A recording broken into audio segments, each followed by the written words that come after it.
गजाननं भूतगणादिसेवितं कपित्थजम्बू फलचारुभक्षणं उमासुतं शोकविनाशकारकं नमामि विघ्नेश्वर पादपंकजम। समस्त भाइयों को हमारा राम राम, जय श्री राम। साथियों, आज एक ऐसा प्रश्न, ऐसी जिज्ञासा, ऐसा विचार हमारे हृदय में उत्पन्न हुआ कि रामायण क्या है जो हर घर में गाया जाता है।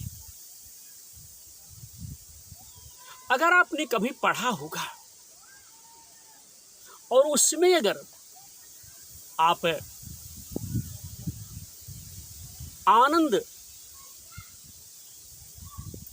मग्न हो गए होंगे, यानी भाव विभोर हो गए हैं, तो निश्चित तौर पे आपके आंखों से आंसुओं की धारा रुक नहीं सकती। और किसी चीज में आनंद तब प्राप्त होता है जब उस आनंद को अनुभव किया जाए। रामायण का एक छोटा सा वृत्तांत मैं आज बताने चल रहा हूं, और उसी वृत्तांत से शायद कुछ समझा जा सके। साथियों, एक रात की बात है, माता कौशल्या को सोते में अपने महल की छत पर जो है किसी के चलने की आहट प्राप्त हुई। किसी के चलने की आहट जो है सुनाई दी। माता कौशल्या की नींद जो है खुल गई। माता ने पूछा, कौन है? इसके बाद मालूम पड़ा कि सुत कीर्ति जी, सबसे छोटी बहू, शत्रुघ्न भैया की धर्म पत्नी टहल रही है। माता कौशल्या ने उन्हें छत से नीचे बुलाया। सुत कीर्ति जी आई, माता कौशल्या के पास चरणों में प्रणाम करके, चरण स्पर्श करके, चरण छू करके माता के पास खड़ी हो गई। माता कौशल्या ने पूछा कि हे सुती, इतनी रात को अकेली छत पर क्या कर रही हो बेटी?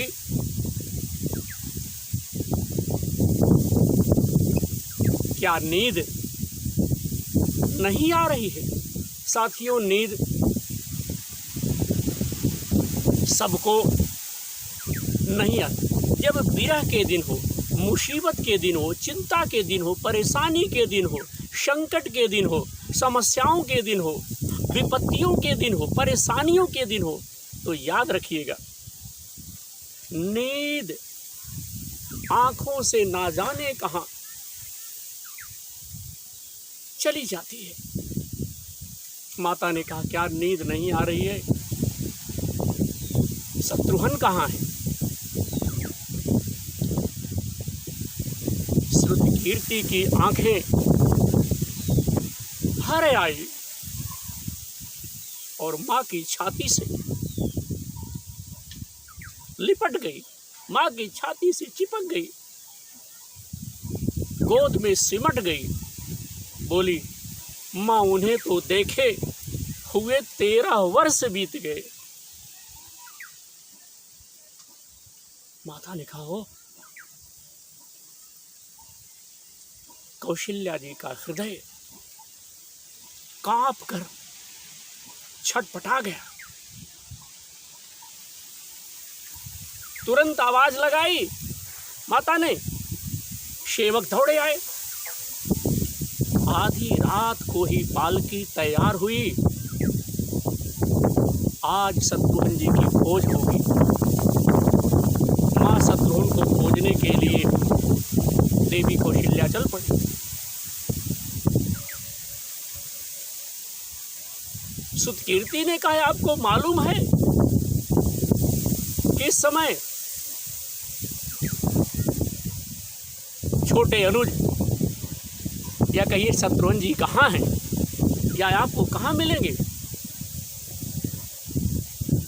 अयोध्या के जिस दरवाजे के बाहर भरत जी नंदी ग्राम में तपस्वी होकर, साधु होकर, मुनि होकर के, योगी होकर के रहते हैं, उसी दरवाजे के भीतर एक पत्थर की शिला है। उसी शिला पर अपनी बाह का तकिया बना करके लेटे हुए हैं। आपको वहां लेटे हुए मिलेंगे। पहुंची माताजी, देखा शत्रुघ्न उसी प्रकार से लेटे हुए थे, तकिया बना करके अपनी बाह का लेटे हुए थे। मां कौशल्या सिरहाने बैठ गई, हाथों से बाल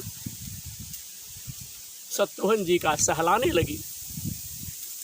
शत्रुघ्न जी ने आंखें खोली और देखे मां कौशल्या। मां उठे और चरणों में गिर पड़े। उन्होंने कहा कि मां, आपने क्यों कष्ट उठाया? मुझे बुलवा लिया होता। मां ने कहा, हे शत्रुघ्न, यहां क्यों? मैं नहीं आ सकती? मां की बात सुन करके शत्रुघ्न जी रोने लगे। शत्रुघ्न बोले, हे मां, भैया राम जी पिताजी की आज्ञा से वन को चले गए। भैया लक्ष्मण जी उनके पीछे पीछे चले गए। भैया भरत जी नंदीग्राम में हैं। क्या ये महल, ये रथ, ये राजसी वस्त्र विधाता ने मेरे लिए ही बनाया है? माता कौशल्या जी निरुत्तर रह गई। देखो क्या है ये राम कथा। यह भोग नहीं, यह भोग की कथा नहीं है, त्याग की कथा है। यहां त्याग की ही महिमा, त्याग की ही प्रतियोगिता, त्याग की ही लड़ाई चल रही है। और सभी प्रथम हैं। कोई अपने त्याग से, अपने कार्य से कोई पीछे नहीं है। सबका त्याग, सबकी तपस्या नंबर 1 है भैया। सभी प्रथम है, कोई पीछे नहीं बंधु, कोई पीछे नहीं रहा। चारों भाइयों का प्रेम, चारों भाइयों का त्याग एक दूसरे के प्रति अद्भुत अभिनय और अलौकिक है। चारों भाइयों का चरित्र, चारों भाइयों का कार्य, दोस्तों मेरे भाइयों, एक से बढ़कर एक है, कोई पीछे नहीं है। जब परिवार का मुखिया, परिवार का बड़ा भाई, परिवार का बड़ा सदस्य जंगलों में भ्रमण करे तो परिवार के सदस्यों को उसी के अनुसार कार्य करना चाहिए। तो आज हमने इस वीडियो में अपने भाइयों को रामायण क्या है इससे संबंधित जानकारी दी।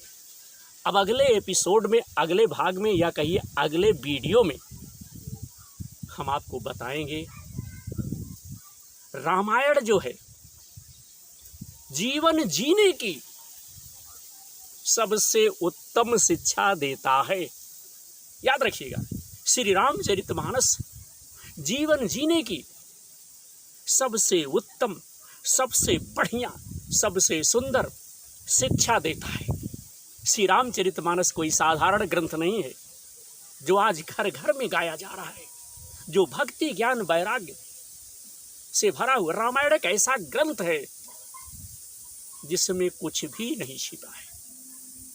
सबके विषय में, सबके कर्तव्यों पर प्रकाश डाला है।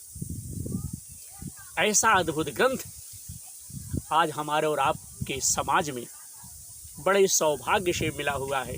उसका आप लोग चिंतन कीजिए, उस पर विचार कीजिए, साथ ही साथ कुछ समय निकाल करके उसका अध्ययन कीजिए और अपने जीवन में परिवर्तन लाइए। जब तलक है जिंदगी, फुर्सत नहीं है काम से, कुछ समय ऐसा निकालो, प्रेम कर लो राम से। आप सबकी सेवा में आपका भाई विनोद दुबे, विनोद प्रहरी यूट्यूबर, यूट्यूब चैनल के माध्यम से अपने टूटे फूटे स्वरों से धर्म की चर्चा से संबंधित जानकारी दी। कदाचित विद्वान भाइयों की निगाह में, नज़र में, निगाह में अगर कहीं कोई त्रुटि हो तो हम सबसे क्षमा चाहता हूँ। आपका भाई क्षमा प्रार्थी है। इसी उम्मीद के साथ धर्म की जय हो, अधर्म का नाश हो, प्राणियों में सद्भावना हो, विश्व का कल्याण हो, सबको हमारा